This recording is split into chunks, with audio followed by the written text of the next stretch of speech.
अस्सलाम वालेकुम। Context free grammar जिसका हम कंपाइलर कंस्ट्रक्शन में काफ़ी सारा इस्तेमाल करते हैं, जो हमारा सेकंड फेज है सिंटैक्स एनालिसिस, वो तकरीबन कॉन्टेक्स्ट फ्री ग्रामर पे वर्क करता है, जिसमें हम पास ट्री बनाते हैं। वो कॉन्टेक्स्ट फ्री ग्रामर पे बेस है। और इसके अलावा आगे जाके हमारी एम्बिग्यूअस ग्रामर आती है, जिसको हम अनएम्बिग्यूअस करते हैं, वो भी कॉन्टेक्स्ट फ्री ग्रामर ही होती है। सो अगर हम सिंटैक्स एनालिसिस को अच्छे तरीके से पढ़ना चाहते हैं तो हमें कॉन्टेक्स्ट फ्री ग्रामर का कांसेप्ट होना चाहिए।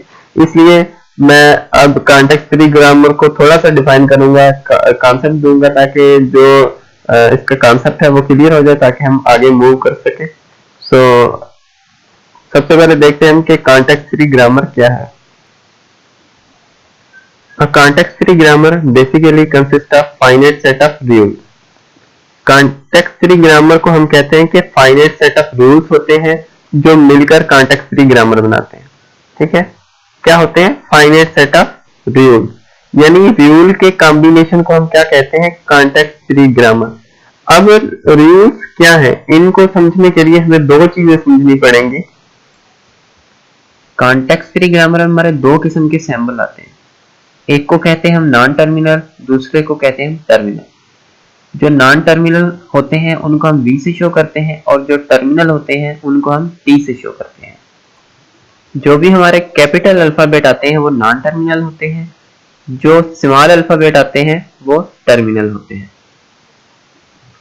जो नॉन टर्मिनल होते हैं वो रिप्लेस हो सकते हैं, और जो टर्मिनल होते हैं वो रिप्लेस नहीं हो सकते। राइट, अब मैं आपको एक एग्जाम्पल देता हूं, उस एग्जाम्पल के थ्रू हम इसको ज्यादा समझने की कोशिश करते हैं। ये एक ग्रामर है। इस ग्रामर के अंदर हमारी सैंपल्स आ रही हैं। अब ये जो सैंपल्स हैं वो दो किस्म की है, मैं आपको पहले भी बता गया हूं। ठीक है, एक हमारी टर्मिनल्स होती हैं और दूसरी हमारी नॉन टर्मिनल्स होती हैं। यहाँ पे आप देखें, जो भी है यहाँ पे जो कैपिटल सैंपल्स हैं वो क्या है हमारी? वो हमारी नॉन टर्मिनल है। यानी मैं ऐसे कह सकता हूं कि जो नॉन टर्मिनल का सेट बनेगा वो बनेगा, एक S हो गया हमारा, दूसरा X हो गया, और तीसरा Y हो गया। ये हमारी क्या है? ये नॉन टर्मिनल सिंबल्स हैं। ठीक है, उसके बाद अगर मैं टर्मिनल सिंबल का सेट बनाऊं तो टर्मिनल सिंबल का सेट बनेगा B, A। राइट, ये हमारी टर्मिनल सिंबल्स हैं। और इसके अंदर एक तीसरी चीज आती है जिसको हम कहते हैं प्रोडक्शन रूल। अब प्रोडक्शन रूल क्या है? सिंपल वे में हम प्रोडक्शन रूल को डिफाइन कर सकते हैं कि combination of terminal and non terminal is called production rule, या हम इसको सिंपल रूल कह सकते हैं जिसको हम P से डिनोट करते हैं। राइट, जहां पे आप देखें तो एक ये प्रोडक्शन रूल है जिसमें हमारे क्या आ रहे हैं? टर्मिनल और नॉन टर्मिनल। तो इसके अंदर तो नहीं आ रहा है, इसके अंदर दोनों ही हमारे कौन से नॉन टर्मिनल है। इसके अंदर आप देखें यहाँ पे क्या है? एक हमारा आ रहा है टर्मिनल और दूसरा हमारा क्या आ रहा है? Non terminal. ठीक है, ये हमारा नॉन टर्मिनल है और ये हमारा टर्मिनल है। और इसके अलावा हम प्रोडक्शन रूल को ऐसे भी डिफाइन कर सकते हैं कि ये जो प्रोडक्शन रूल है वो non terminal plus non terminal का कॉम्बिनेशन भी हो सकता है।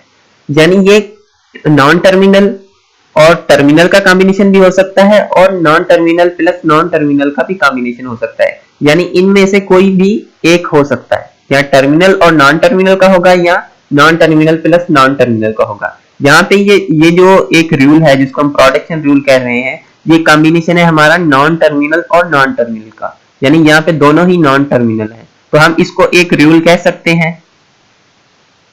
ठीक है, ये हमारा एक रूल हो गया। अब ये जो नॉन टर्मिनल है और यहाँ पे टर्मिनल है, ये भी नॉन टर्मिनल और टर्मिनल का कॉम्बिनेशन है, इसको भी हम एक रूल कह सकते हैं। तो ये हमारा सेकंड रूल हो, ये सेकंड रूल, और ये हमारा थर्ड रूल हो गया। राइट, तो हम कह सकते हैं कि ये जो हमारी ग्रामर है इसके अंदर तीन रूल है। ये हमारे तीन क्या हो गए? प्रोडक्शन रूल, या हम इसको सिंपल रूल कह सकते हैं। तो तीन हमारे क्या हो गए? रूल हो गए। ठीक है, अब कॉन्टेक्स्ट फ्री ग्रामर की तरफ आए तो कॉन्टेक्स्ट फ्री ग्रामर क्या है? Set of rules. यानी रूल कैसे बनता है? एक रूल टर्मिनल नॉन टर्मिनल के कॉम्बिनेशन को हम एक रूल कहते हैं, या टर्मिनल और टर्मिनल के कॉम्बिनेशन को हम एक रूल कहते हैं। ठीक है, एक रूल टर्मिनल और नॉन टर्मिनल को मिलकर एक रूल बनता है, और रूल मिलकर क्या बनाते हैं? हमारे कॉन्टेक्स्ट फ्री ग्रामर बनाते हैं। राइट, और इसके अंदर एक चौथी चीज आती है जिसको हम कहते हैं स्टार सिंबल, और स्टार सिंबल को हम एस से शो करते हैं, और यहाँ पे जो स्टार सिंबल है हमारी वो एस है, यानी ये वाली एस, या मतलब कि हमारी जो ग्रामर है वो यहां से स्टार्ट हो रही है, तो हमारी जो स्टार सिंबल हो गई वो एस हो गई, ठीक है। तो ये चार चीजें हमारी आती हैं कॉन्टेक्स्ट फ्री ग्रामर में, जिसको हम वी टी पी एस कहते हैं, right, we T P S, right. ये इन चार चीजों का कॉम्बिनेशन होता है हमारी जो कॉन्टेक्स्ट फ्री ग्रामर है वो, ठीक है। अब इसके अंदर कुछ दूसरे रूल्स हैं जो मैं आपको बता देता हूं। हमारे इन रूल्स की जो लेफ्ट साइड है, उस लेफ्ट साइड पे हमेशा नॉन टर्मिनल ही होते हैं। आप इस लेफ्ट साइड को देखें, यहाँ पे सिर्फ नॉन टर्मिनल है, एस भी हमारा नॉन टर्मिनल है, वाई भी हमारा नॉन टर्मिनल है, और एक्स भी हमारा नॉन टर्मिनल है। और उसके अलावा ये जो नॉन टर्मिनल होते हैं वो सिंगल होते हैं, यानी लेफ्ट साइड पे हमारे दो नॉन टर्मिनल नहीं हो सकते, राइट। अगर हम राइट साइड की बात करें तो राइट साइड पे हमारे टर्मिनल भी हो सकते हैं, नॉन टर्मिनल भी हो सकते हैं, और उसके अलावा ये टर्मिनल या नॉन टर्मिनल एक भी हो सकता है और एक से ज्यादा भी हो सकते हैं। तो यहाँ पे कोई भी रिस्ट्रिक्शन नहीं है, यहाँ पे सिर्फ और सिर्फ नॉन टर्मिनल ही होंगे और सिंगल होंगे, राइट। अब सपोज करें हमें ना ये एक रेगुलर एक्सप्रेशन दी गई है, ठीक है, कि रेगुलर एक्सप्रेशन हमारी सिर्फ ए है, ठीक है। हमें कहा जाए कि इससे आपने कॉन्टेक्स्ट फ्री ग्रामर बनानी है, तो हम क्या करेंगे, स्टार सिंबल लेंगे, ठीक है। स्टार सिंबल हमारी एस हो गई और हमारा प्रोडक्शन रूल ए, ठीक है। इसके लिए सिर्फ ये हमारे क्या बन गई, कॉन्टेक्स्ट फ्री ग्रामर बन गई, स्टार सिंबल और ए, ठीक है। अब अगर हमें कहा जाए कि आपकी जो रेगुलर एक्सप्रेशन है वो है ए बी, तो हम क्या करेंगे, स्टार सिंबल, ठीक है, और ए बी, राइट।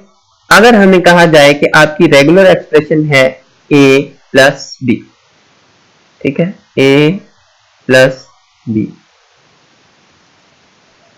इसके लिए आप एक कॉन्टेक्स्ट फ्री बनाए या सीएफजी बनाए, तो एक हमारी स्टार सिंबल हो गई, ठीक है।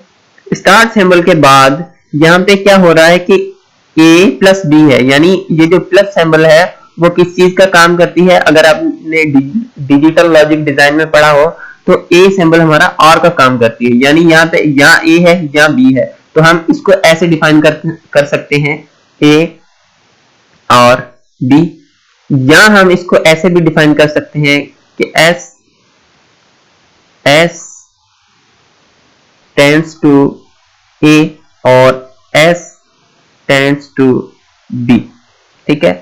और इसका एक तीसरा तरीका भी है इसको डिफाइन करने का कि एस टेंड्स टू एक्स और वाई, ठीक है, और एक्स की वैल्यू जो है वो ए हो गई और y की जो वैल्यू है वो b हो गई, राइट। तो इन तीनों में कोई डिफरेंस नहीं है, ठीक है, इन तीनों में कोई डिफरेंस नहीं है। आप ऐसे भी कर सकते हैं, ऐसे भी कर सकते हैं और ऐसे भी कर सकते हैं, राइट। तो मुझे उम्मीद है कि आपको ये कॉन्टेक्स्ट फ्री ग्रामर कुछ ना कुछ समझ में आ गई होगी। नेक्स्ट वीडियो में हम कॉन्टेक्स्ट फ्री ग्रामर के थ्रू ट्री बनाने की कोशिश करेंगे। So thank you for watching this video and Allah Hafiz.